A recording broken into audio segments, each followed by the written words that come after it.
Good evening and welcome to the December meeting of the Penfield Public Library Board of Trustees. This is the end of the year for us as far as the library board, and it also marks the end of Bunny Brinkman's tenure as our library director. So we wish her well. And Bunny, would you like to tell us what you're going to be doing when you leave?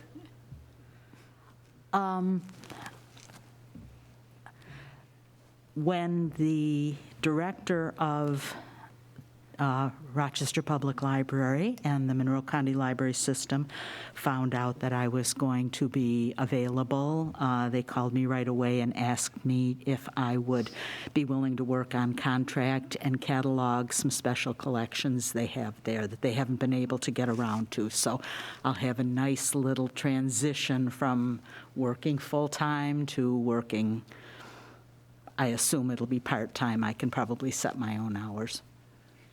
Very good. Nice. Well, we're very happy for you, and thank you. Thank you. And this is another special day for Bunny. This is her birthday. It is. So happy birthday, Happy Bunny. birthday. Thank you. I had nothing to do with it. But you're here. I'm here. Our first order of business is the review of the minutes. Did anyone have any comments or corrections? If not, do we have a motion for approval? A motion to approve? Thank you, Jen. Is there a second? Brett, we'll take you as a second. Thank you very much. And Niraj, would you like to take us through the financial report? Sure. We'll go to the balance sheet first, and this is going to give you a snapshot of how we're coming in revenues and expenditures.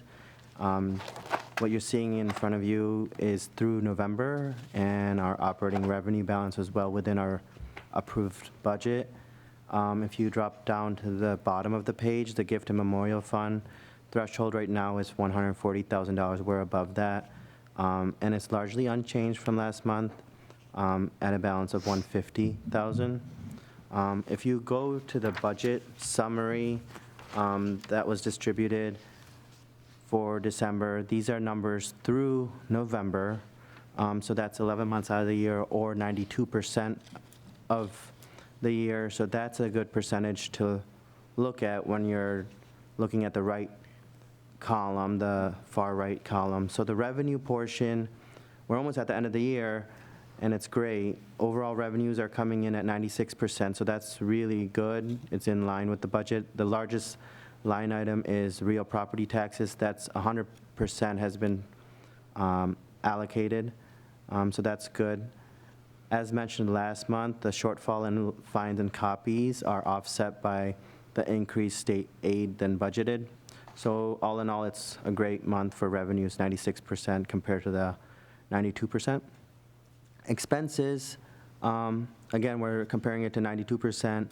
Total expenses, if you drop down, it's about 77% of budget, which is a good starting point. Where did we get that favorable balance variance? It starts with wages, and that's the largest component of our expenses.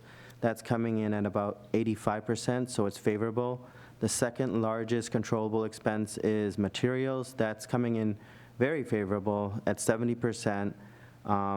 So that's a good point to line item to look at. So if we have more materials to order in December, that's not a bad thing to do. We have room. Contractuals, that's coming in at 84%. That's another favorable variance. The less controllable expenses, none of the line items are out of whack.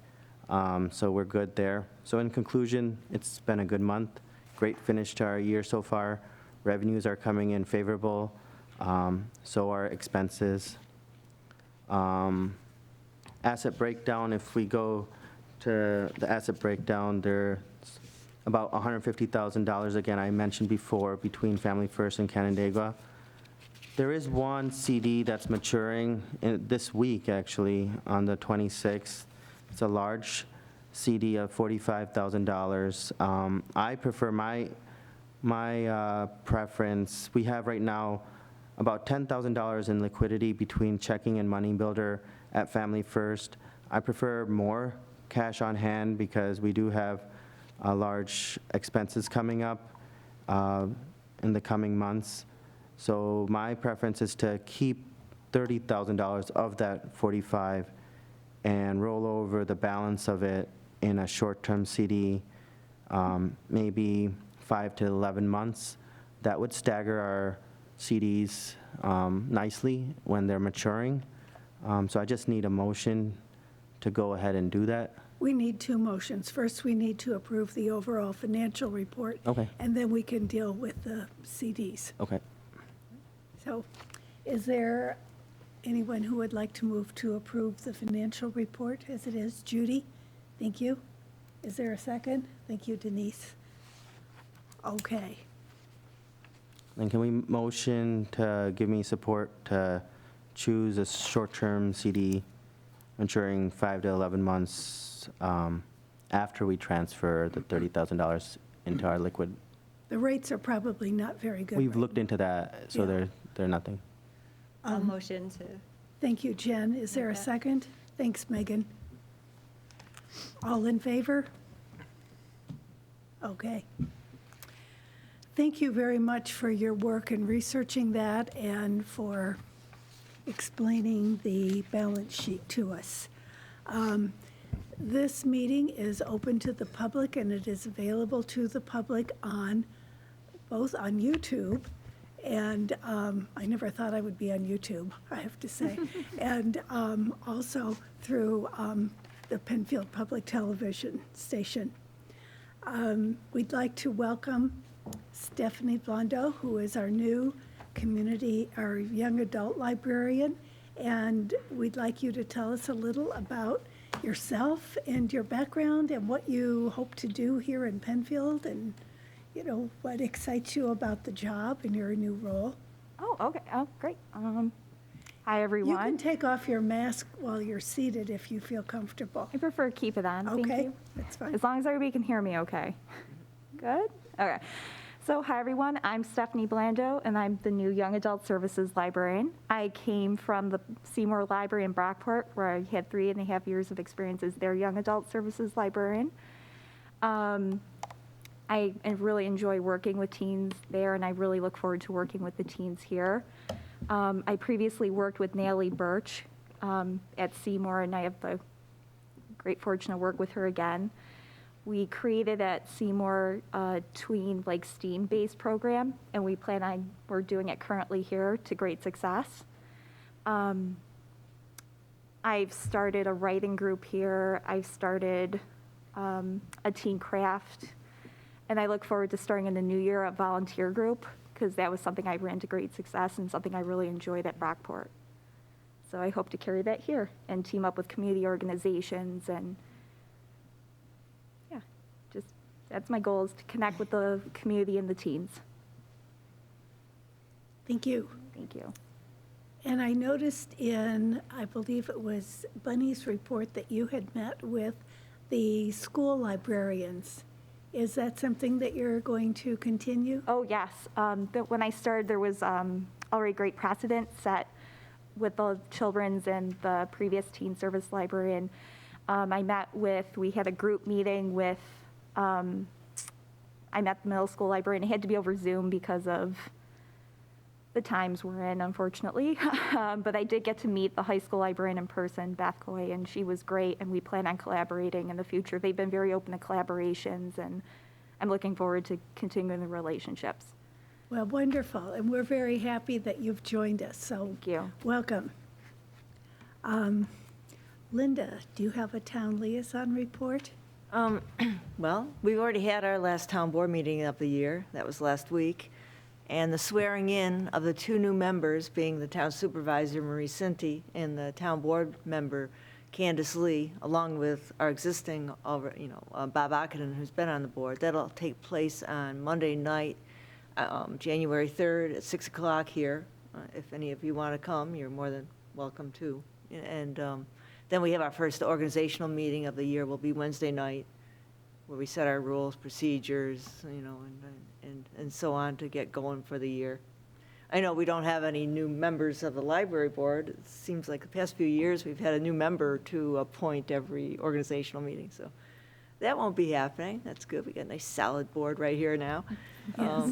Yeah, so those are the two big things happening to start the year off. And then we go on to have priorities and goals meetings are all set up to hear from the different departments about their ideas for the year. And those will be every Wednesday night coming through January. So as board members, Linda, do you also serve on any of those subcommittees? Well, I'm liaison to this. But see, Marie Senti's the new supervisor, and she shall put the board members on committees. I see. I don't know. There could be somebody else sitting here. Oh, well, in we hope January. I not. don't know.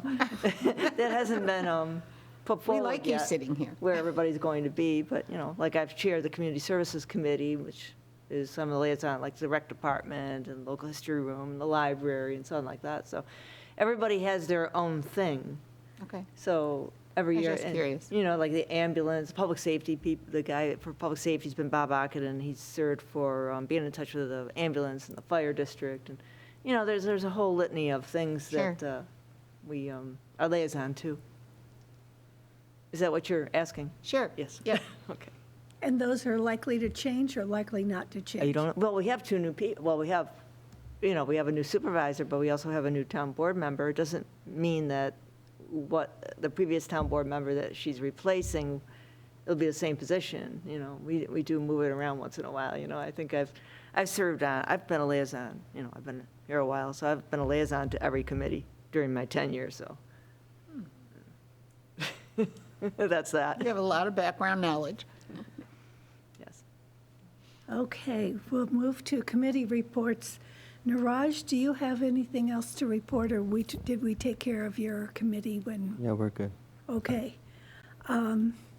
Rachel, would you like to talk about the search for the new library director? Sure. We've been conducting interviews this week. We have our final interview tomorrow. After we've finished that, we're hoping to stay together and choose 2 finalists to meet with a second time for a second interview. And we're shooting to reach our civil service deadline of February 8th. So we're working hard to try and get that done. And we've interviewed 5 prospective candidates. So, And I believe 4 of those candidates have a Penfield connection. Is that correct? yes. Either They love current Penfield. residents or past residents. Great, great. Melissa is not here, and she said she did not have anything to report for strategic planning this week, or this month. Megan? Regarding the bylaws and policies, we have discussed in the past revising the gift and memorial fund policy to lower the minimum threshold for the account balance. So I'm looking to have a revised policy to review in January. I am just looking for everybody's feedback on what they think that account threshold balance should be lowered to. So I did send an email about that. So if everybody could just let me know what your thoughts are on that, then I should have a revised policy ready to present in January for that. Our threshold right now is 140,000 is the current threshold, yes. And what that says is that we cannot go, the total balances in all our accounts cannot go below that. But we are trying to spend the money for the library. So the idea is that we move that lower, but do it in a deliberate way. Right, So we aren't spending all our money in one place. right. So just, looking for everybody's feedback on that, so I'm not just unilaterally picking a number. So if everyone could just, when you get a chance, just email me, kind of what your thoughts are. I'll take a look at everybody's and then put together a revised policy to present in January. Great, thanks, Megan.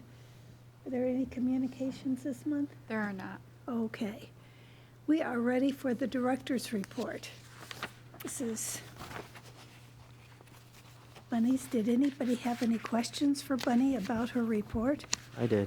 Yes. The third bullet point said something about a digital booth. That Yes. sounded really interesting. So could you expand on that? What is this booth, and where is it going to be placed? Somewhere in the library? And Yes, it's a freestanding booth that contains a laptop and telecommunications devices that will allow people to have some privacy if they need to go into,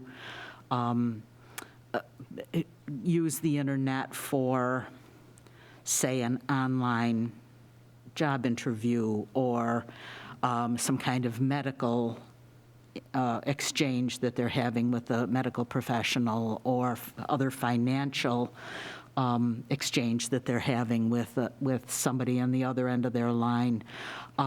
Currently, people can go into one of our study rooms, but our study rooms are somewhat limited right now.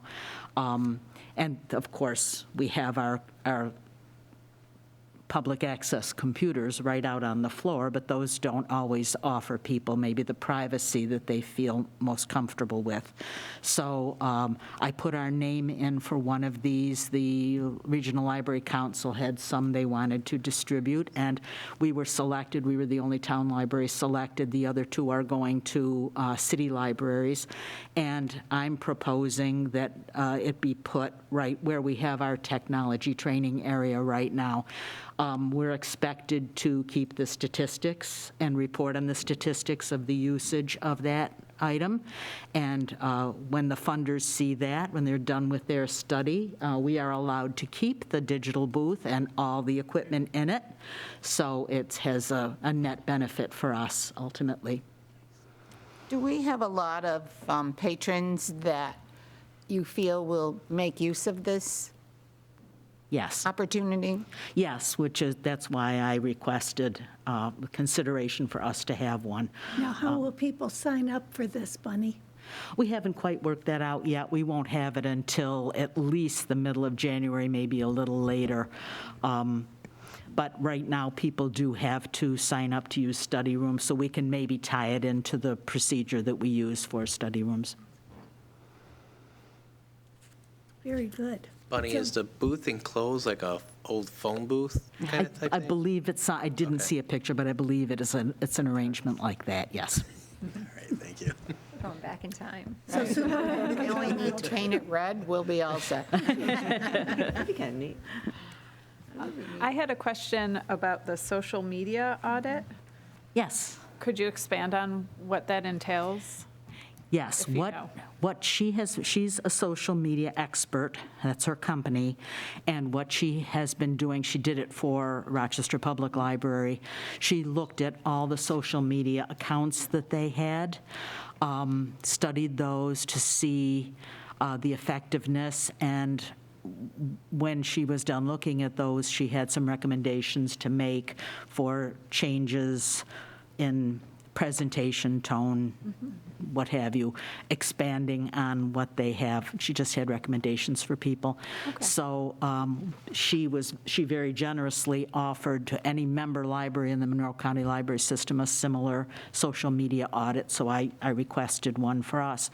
And I was the first one to respond from the towns, so we'll be the first ones. She already requested all the information from me that she needs to go in and look into our accounts. Right now with the holidays, I imagine she's not working too hard on it. And it is, she's doing it out of the goodness of her heart. It's extra with her job. So it takes a while to go through it and generate those reports. But I was very impressed with the one I saw from Rochester Public Library, and I shared that with our social media person, and she said, oh, no, this looks like she's going to come up with a lot of good information for us that we can make use of. So That's great. thought it would Thank be you. worthwhile for us. Bunny, we're back to COVID considerations again. Yes, we are. And we've gone to virtual programming. Did I understand that correct? Rochester No, Pub, Rochester Public Library has ceased to do in their branches all in-person programming. We are continuing. We keep up our very high COVID standards. We've been continuing our in-person programming, and we would like to continue doing that, but we'll see how the pressure goes after the first of the year, see if people become more reluctant, in which case we're poised to pivot and go right back to Zoom and do virtual programming. As a matter of fact, a little earlier this evening, Peggy O'Neill, who's our adult programming librarian, was asking me, I guess she was asked by the person who conducts the Great Decisions program, if she's been a little worried about the COVID numbers, and we do tend to skew a little bit older with the crowd that participates in that. And it's one of the sessions is in the evening, and she was wondering if maybe we would do Zoom for that.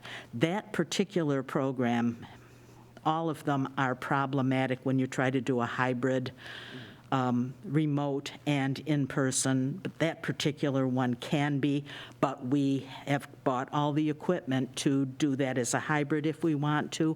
I suggested, though, that right now, it's all coming from the person who is going to be conducting the program, and we know who the registrants are for the program. I suggested she poll them and see how comfortable they are with coming in, Right. and if she would like to either go completely to a remote presentation, or she would like to do it on a session-by-session basis. It might be, there would be some, Right. Depending on who's doing the presentation, they rotate the duties of presenting. That person might feel a little more comfortable than another doing it Right. in person or remotely, so. Well, I was looking at the numbers of the responses to the services or the programs that we have, and our numbers are pretty up there. I mean, it's not like we're getting 2 or 3 or 4 people. No. We've got 10, 12, 15, 16 people. We've had. So that's, pretty promising for in-person with this kind of situation behind us. Yes, I've been really pleased. We have had a very gratifying attendance, and even in the children's programs, I thought the parents might be a little reluctant and pull back from that, but no, we've had very robust participation in the children's programs, too. So do you think that we can do in-person book drops, or are we still going to keep it outside? Well, of course, it won't be up to me to decide. One of the reasons we have kept the outside book drop is it happens to work out to be, we discovered this, we did it out of necessity because of COVID. We've discovered it's an extremely efficient way to handle our returns for the circulation desk people to handle returns. So it might be a bit of a hard sell to convince the people in circulation that we want to go back to having some inside book drops, but they'll work on that, I'm sure, in the new year and see Have if, patrons made comments, or they're fine with it? no, I'm they just seem to be curious. fine with it. Yeah, No. good to hear. Thanks. Are there any other questions for Bunny? Well, thank you very much for that report. Under new business, we have a couple of things. First of all, this is the meeting, well, at this meeting a year ago, we elected the current officers, and each of us was elected for a 2-year term.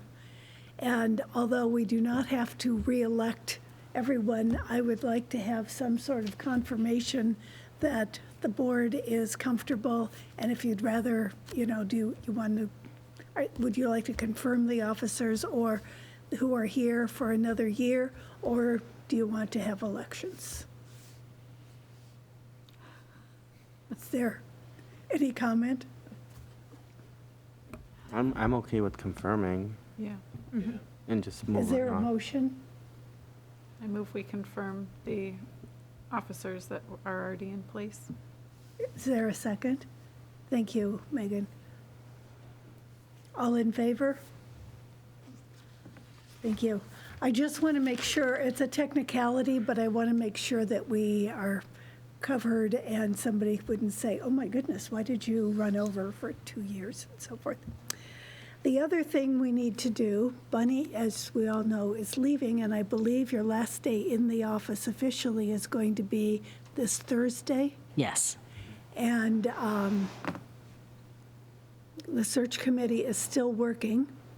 And so we have reached out to Patty Utaro, who suggested an interim director to come in on a part-time basis. And Bunny, would you like to talk about the person that Patty mentioned or suggested? Well, Patty suggested Sally Snow. Sally is the former assistant director of the Monroe for system services for the Monroe County Library System. She's worked at the Brighton Library. She's been the head of the Parma Library. She has done other interim positions. My only concern about that is you sent me an email that said she would be emailing me about her interest. I haven't heard anything from her about whether she is. She is interested. She is? She has an elderly dog that's ill. Oh, yes. My other concern is that it sounds like you want to stay on pace to install a new director within the life of the current certification of eligibles. Is it worth it to us to go through the trouble of having an interim who will only be working part-time, who won't really be making any major decisions?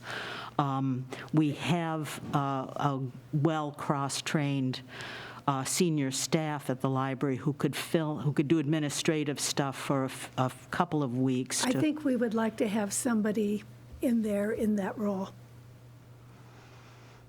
And what the board needs to do then is to create an interim director position.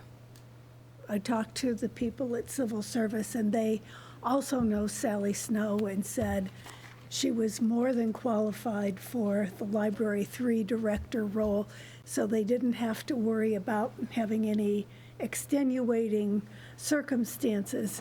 So what we need is a motion to have an interim director who would go from early January to early February. It would be about 5 weeks. And she would work 20 hours a week on an hourly rate. She would be paid by the town, but she would not receive benefits. She would just get an hourly rate as a freelancer. Is the concern by civil service to meet the requirements of civil service? We can't put somebody in that job full-time unless they've gone through the search. We need, the part-time is okay, and they wanted to know who it was, and they said, okay, we're comfortable with Sally. Bunny knows Sally, so I think everybody is comfortable. I've talked to Sally, and Patty Utaro recommends her, who's the head of the Monroe County Library System. So I think it's a good choice. And I also think it would be good for the staff to have one person who's there, who's designated as the point person. There might be senior people, and there are, and I'm sure they're all qualified, but you never know who's going to be in the library when, and this way we would have a definite schedule of when she's going to be there and when questions can be answered. So, Denise, I'll make a motion. thank you. Is there a second? Brett, thank you. All in favor? All right. Okay, thank you. And then, are you comfortable with Sally in that position, Bunny? Oh, absolutely. Okay. And Bunny is comfortable with that, and based on Bunny's comfort and approval, I am going to suggest that we appoint Sally Snow to that position. I don't know if we need a motion for that, but Just in case. just in case. I motion. Better And safe. Jen will second, okay. All in favor? Thank you. And I ask for your update the beginning of the meeting without looking at my agenda, and I see that I had this here, and that was where I was going to do it. But thank you for sharing with the board and everyone at home what you're going to be doing. And again, thank you. We have a meeting. Linda said she had a meeting at 6 o'clock on January 3rd. We also have a meeting at 6 o'clock on January 3rd. Ours will be much more brief than Linda's. Ours is to approve the vouchers from this meeting through the end of December. So Deanna, if you want to get those ready, and Deanna has reserved the small conference room. We'll meet in there. We don't need everyone, we just need 5 of us to be there. So if you can, please show up. It's very much like doing the vouchers here, but we have a total and we have to approve payment. So we end the year with all our bills paid. I should probably mention it's fine to set that date right now. That might be subject to change. We usually wait for Barbara Churto to tell us when she's going to be wrapping up the previous year. And then once we know that date, then we usually set the date for that. It might happen to be coincidental, might not really matter. She might say, you can wrap up by the end of the week, and does it really matter whether we do it early in the week or late in the week? But that, we might get some information from Barbara Churto that would necessitate possibly rescheduling that meeting. Okay, I always remember them happening on the second or third. Yeah, that's the way it's worked out. It has been. Okay. It has been a date like that. Well, we're going to keep the date. I'll check with Barbara Churto and see if that's going to work with her, if we can do that. And that one's in the Brahmin room, right? No, not in the Bremen room. Oh, I thought there was. The little conference room. Oh, okay. Thank you. Thanks for checking, because you could have gone to the other one. I understand there's a children's program in the Bremen Oh, room that okay. night. The Bremen. You- And, Rachel, you are the auditor for tonight? Yes, I make a motion that we pay the vouchers in the amount of $51,436.34. I second. All in favor? That was unanimous. And who is going to be auditor for next month? I think I'm the one for this special one, right? The January 3rd, I think, is me, I think that. right? Right, Yes. O'Neill, O'Reilly. O'Reilly. yeah. O'Reilly. So I'll do the special one? You can do the special one. And then we're back to Bowie. Yes. So I will tell Melissa that she will be the auditor for the January meeting.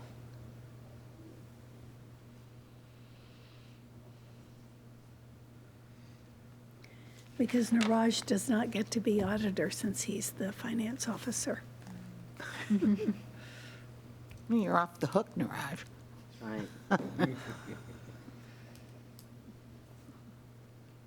That takes care of our business this evening, unless anyone else has anything they would like to bring up. Linda? Can I just, on behalf of the Penfield Town Board, thank you for all of your time as library director, and it's been a pleasure to work with you, and I know Tony would say the same thing if he was here tonight, so best of luck in your new part-time career. And, Thanks, Linda. cover that, so thank you. Thanks. Yes. Thank you again, Bunny. And thanks all of you for watching. We will be back here the third Tuesday in January. Do we have a motion for adjournment? Okay, lots of hands on that. And Brett second. All in favor?